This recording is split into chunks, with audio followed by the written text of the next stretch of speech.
মিজানের পাল্লায় সবচেয়ে ওয়েটফুল আমল হবে, সবচেয়ে ভারী আমল হবে, মিজানের পাল্লাকে অনেক বেশি ওজনই করবে, আপনার নেকামলের পাল্লাকে ভারী করে আপনাকে জান্নাতে যাওয়ার পথ সুগম করবে। সে আমল হলো আল্লাহর জিকির, বিশেষ করে সুবহানাল্লাহ, আলহামদুলিল্লাহ এবং একটু আগে লা ইলাহা ইল্লাল্লাহ জানলাম, সেই সাথে আল্লাহু আকবার, এই চারটি বাক্য সুবহানাল্লাহ, আলহামদুলিল্লাহ, লা ইলাহা ইল্লাল্লাহ, আল্লাহু আকবার।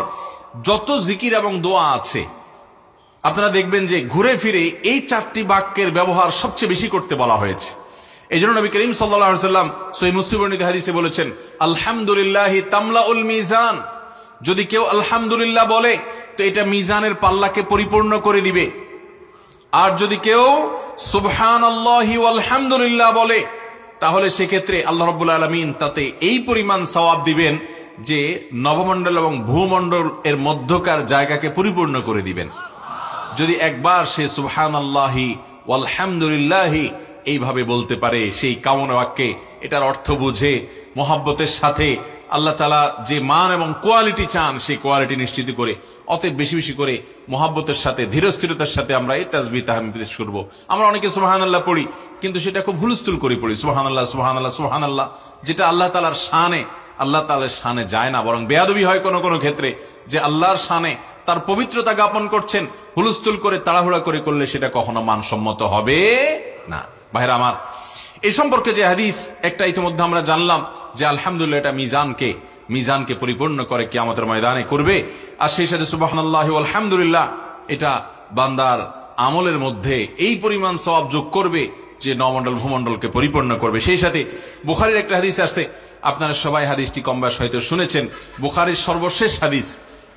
নবী করিম সাল্লাল্লাহু আলাইহি ওয়াসাল্লাম বলেছেন, কালিমাতানে খাফিফাতানে আলাল লিসান সাকিলাতানে ফিল মিজান হাবিবাতানে ইলার রহমান।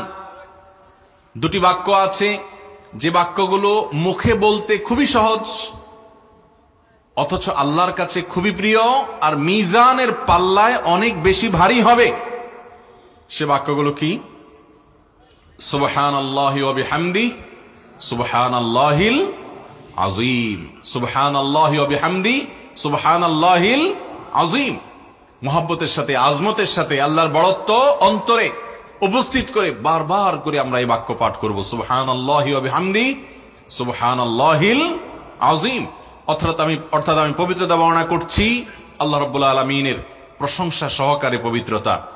সুবহানাল্লাহিল আযীম, আল্লাহ রাব্বুল আলামিন পবিত্র, মহান আল্লাহ পবিত্র, তার পবিত্রতা জ্ঞাপন করছি। যে সুবহানাল্লাহ, আলহামদুলিল্লাহ, এই বাক্যগুলোর ওজন এত বেশি যে নবী সাল্লাল্লাহু আলাইহি সাল্লাম বলেছেন এগুলো মিজানের পাল্লায় অনেক বেশি ভারী হবে।